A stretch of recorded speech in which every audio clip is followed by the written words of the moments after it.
কাকার থেকে শরবত খাইতেছি। শরবত না হলে এটা কি কয়, খেজুরের রস। আসসালামু আলাইকুম, সকলে কেমন আছেন? Welcome back to my channel. তো আমি রিফাত আজকে নিয়ে এসেছি আরও একটি interesting blog. So stay tune and let's get started.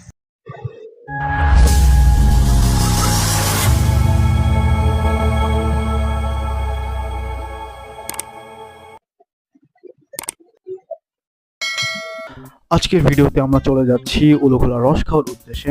তো আগেই বলে রাখি, এটা আসলে শীতের ভিডিও ছিল, কিন্তু কিছু ব্যস্ততার কারণে ভিডিওটা শেয়ার করা হয়নি।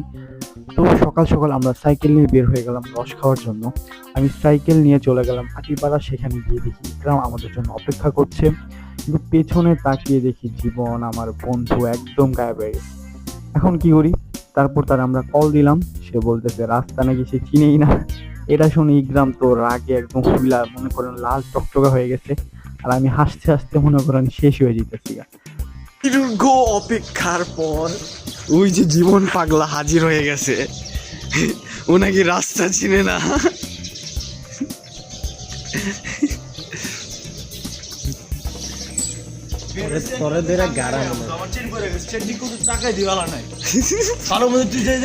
এই দাঁড়া, ওর চেন নষ্ট হয়ে গেছে। আমি কি জানি? আমার কইছে, ডাক দিছে।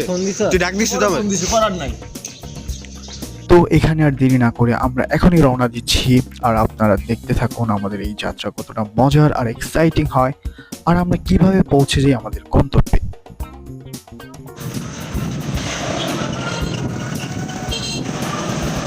তো আজকে আমরা যাচ্ছিলাম রস খাওয়ার জন্য। মনে হয় না আমরা এই সময় রস পাবো। এখন একটু একটু কুয়াশা, কিন্তু বুঝাই যেতেছে না কুয়াশা। তো রাস্তায় যাওয়ার পথে আমরা একটা জায়গায় রস বিক্রি করতে দেখলাম। তো ভাবলাম একটু দেখি কেমন। কাছে গিয়ে দেখি মনে হলো রসটা তেমন ভালো না, আর দামটাও খুব বেশি ছিল। তাই এখন আর সময় নষ্ট না করে আমরা ঠিক করলাম সোজা চলে যাব তেরমুখের দিকে। তো চলো। রস দেখে কেমন লাগতেছে? কাপড় দেওয়া পানি দেওয়ার পরে যেরকম থাকে না, সেম ওই রকম।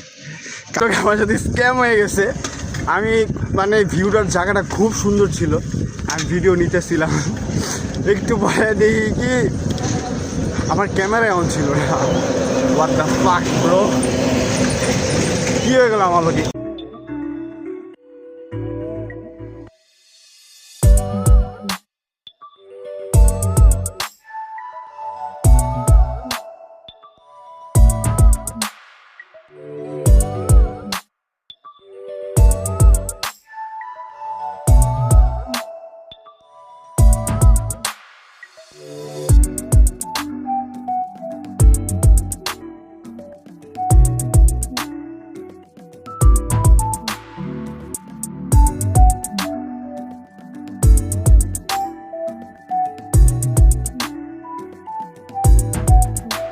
কি হচ্ছে তখন?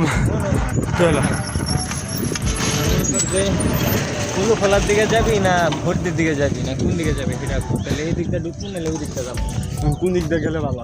এখন ভর্তির দিকে গেলে তো তোর এই দিকটা ঢুকবো। আর রস কোন জায়গায় পাবি? রস মামা না হইলে না কপালে না থাকলে নাই। আমরা যাইতেছি দেখুন একটা উদ্দেশ্য, কোন জায়গায় যাবি? ভর্তি যাবি? কোন দিকে? ভর্তি গেলে নিরিবিলি আছে। দিন কুলো খোলা যায় তারপরে ভর্তি যাবো। Let's go. আসলে যাওয়ার পথের রাস্তাটা ছিল ভীষণ সুন্দর, চারপাশে হালকা কুয়াশা, ঠান্ডা ঠান্ডা আবহাওয়া, একদম ভোরবেলার যে অন্যরকম শান্তি। জায়গাটাও ছিল একটু গ্রাম্য পরিবেশের মতো, যেটা পুরো যাত্রাটাকে আরো বেশি উপভোগ করে তুলেছিল। এভাবেই সুন্দর রাস্তা আর শীতল বাতাস উপভোগ করতে করতে অবশেষে আমরা পৌঁছে গেলাম উলুখোলা বাজারে। এখানে এসে শুরু করলাম রস খোঁজার মিশন। অনেক খোঁজাখুঁজির পর অবশেষে পেয়ে গেলাম কাঙ্ক্ষিত রস। রস পেয়ে তো আমরা একদম খুশিতে ফেটে পড়ছি। এখন আর দেরি না করে চলুন রসটা কেমন সেটা ট্রাই করে দেখে নেওয়া লাগতেছে। তুই খাইছ, তুই খা। এটা এই গ্লাস দিয়ে ছবি তুলে নিব। ছবি তুলবি? এটা দিয়ে না, এই গ্লাস দিয়ে।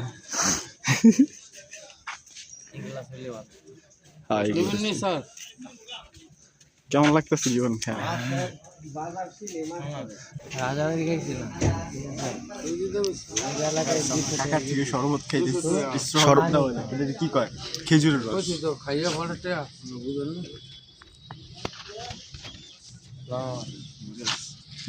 ওই খাস না, ওই খায় না তো, ওই খাইতো না, ওই খালি জাস্ট রিভিউ দিই। আজকে 10 কেজি বলে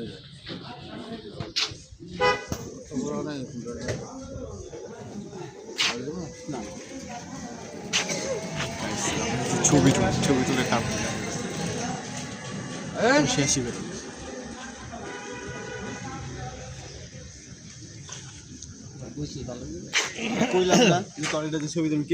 আমরা এখানে অনেকক্ষণ ছবি তুলছি। এই যে গাছতলা, এই নৌকা, এই জায়গা আরেকটা ছিল, ঠিক আছে। ও ভালো কাম এখন করছিল। কি করা যায়? মাটি কইরা ওই এটা মাটি বসাইছিল, তুই তো আর কি করা যায়? আচ্ছা কত কষ্ট করে তোদের আজকে অনুভূতি কেমন বলতো? অনেক অনুভূতিটা খুবই ভালো ছিল, কিন্তু মাঝখানে জীবনের জন্য আমরা খুব প্যারা খাইছি সকালবেলা। আমার লেগে পরে ওর লেগে খাইছিস না? ও ভালো আমি তো কথা। 20 মিনিট খাইছি, সকাল ও 2 ঘন্টা খাইছে। আরেকজনে রস খাওয়ার পরে রস খাওয়া মানে হইছে আমরা রস খাইছি, ঠিক আছে। রস খাওয়ার তো পরে কারোর কাছে টাকা নাই। আমি বিল দিতে গেছি, টাকা নাই, বাসায় নাই, খাই বলছি। কি একটা অবস্থা। পরে ইকরামের তো খুচরা খাসরি কিছু ছিল, কিন্তু বান্দায় বিল দেয় না, খাইটামি শুরু করছে। পরে অবশেষে বিল দিছে। গাইস ও বলে আসছে যে ও আমাদেরকে ট্রিট দিবে, ঠিক আছে। তার জন্য আমরা ওই প্রিপারেশন নিয়ে বেরিয়েছি। তো খাওয়া দাওয়া শেষ, আমরা এদিকে চাও খাইছি, ইকরামরে চা খাওয়াইলাম, জীবনটা চা খাওয়াইলাম। তো এখন আমরা কি করবো খুঁজে পাইতেছি না। এখন আমরা নেক্সট টার্গেট 4 দিন, না হলে 300 দিন। এখন না, নেক্সট ব্লগে যাবি, রাউন্ড দিয়ে এলাম। জায়গা নেই। ভালো রূপে ছবি তোলা দরকার কয়েকটা। এই স্থান ত্যাগ কর। তো আমরা এই স্থান ত্যাগ করি, খুঁজে পালাই।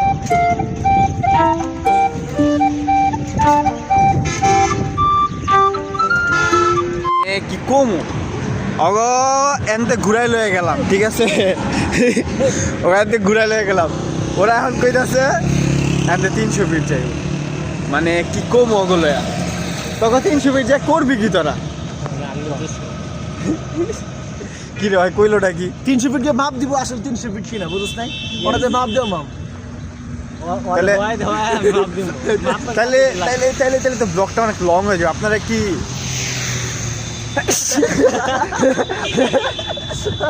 আপনারা কি আছে, আপনারা কি এক্সাইটেড আছেন ব্লগটা দেখার জন্য? তো 300 ফিট কিভাবে যাবে বলো? 300 ফিট তো এইখান থেকে কম হইলো আরো 60-70 ফিট। তোমরা কি 300 ফিট গিয়ে পরে জোরে নামাজ পড়বো আজকে? আচ্ছা আমরা একটা কাজ করি, কত বিকাশ আছে কত? আচ্ছা বিকাশে থাকলে আমরা ওই পারে যা নাস্তা করি, নাস্তা করে 300 ফিটের দিকে রওনা দিই। ওনারা বলছে এখন নাকি যাবে না, তো আমরা এখান থেকে এখন রওনা দিই। মুড সুইং না বল সুইং, বল সুইং। এই জায়গায় ছবি সুন্দর আইবে, এই জায়গায় ছবি সুন্দর। ভালো মতো খারাপ আছে তো প্যান্ট দেখা গেছে। কি অবস্থা হচ্ছে জুতার মতো, দেখছো? তোরা তো জুতা পরে আছিস, আমার তো একটা ফকিনের মতন লাগছে। আচ্ছা আমি তো ক্যান্সেল মানে কাগজ লইগা যে আমি ঘুরি, ঠিক আছে। এখন মুড সুইং যে কখন হয়ে যায়, কখন কি হয়ে যায় বলা মুশকিল। তো আমরা এখন কই যাইতেছি আমরা নিজেরও কইতে পারতেছি না, খালি আমরা যাইতেছি। তো যাইতে থাকি, দেখি কোন জায়গায় যাইতে পারি, কতটুকু যাইতে পারি, কি আসে।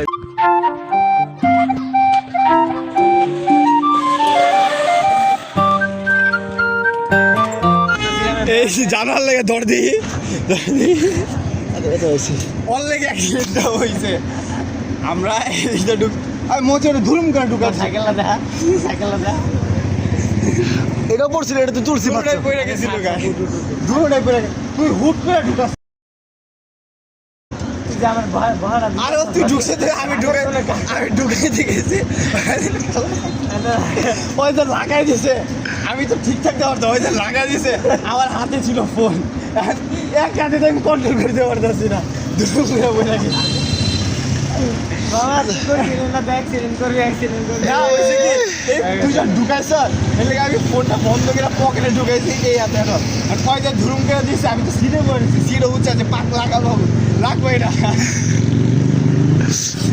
জীবনের অবস্থা জীবন কিছে ধর দেখি এই যে জায়গায় ছুইলা মিলা গেছে গাড়ি এইখান থেকে কিছু করার নেই গা এলিয়েন মিলিয়নরা ঘুরলে যাওয়ায় আর কি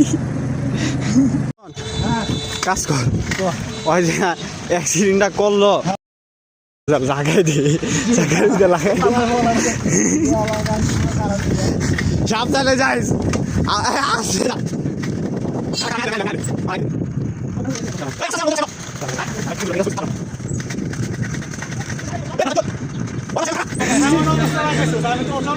কেডা আমার যদি এক হাত যদি না থাকতো ক্যামেরা যখন না থাকতো 2 হাত সুন্দর করে লাগাই দিতাম কি রে ইকরাম ও তোরা দুজন মিলে ওই জায়গায়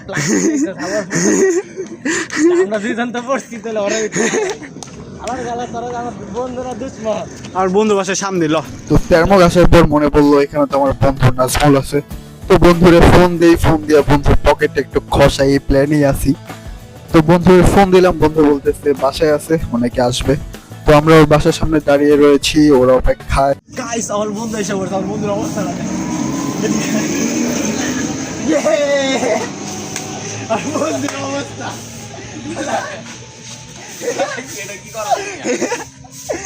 সকাল সকাল পুরা নিয়ে আমি আপনাদের দেখে আমি ভিডিওটা অন করি চলেন আমার বন্ধুর নাম আমরা চাটা খাই গিয়া আমরা এই জায়গায় বসে চা খাই তো এই যে দাদাই চা খাই দাদা ওই আপনার লুঙ্গি বুঝা যায় না এটা প্যান প্যান মনে হইতেছে মানে বসেছি একসাথে সব ফ্রেন্ডরা মিলে আড্ডা দিব। তো অনেকদিন আড্ডা দেওয়া হয় না, তো আজকে একটু ভরপুর রকমের আড্ডা দিব। তো আড্ডা দেওয়ার পর তারপর আমরা রওনা দিব বাসার উদ্দেশ্যে। গাইস আমাদের চাটা খাওয়া শেষ, বন্ধুকে বিদায় দিয়ে দিয়েছি। তো আমার সাথে এখন ইকরাম, তারপর হচ্ছে শাহরিয়ার, শামীম উর্ফে জীবনা, আমরা 3 জন আছি। তো আমরা এখন বাসার দিকে রওনা হচ্ছি।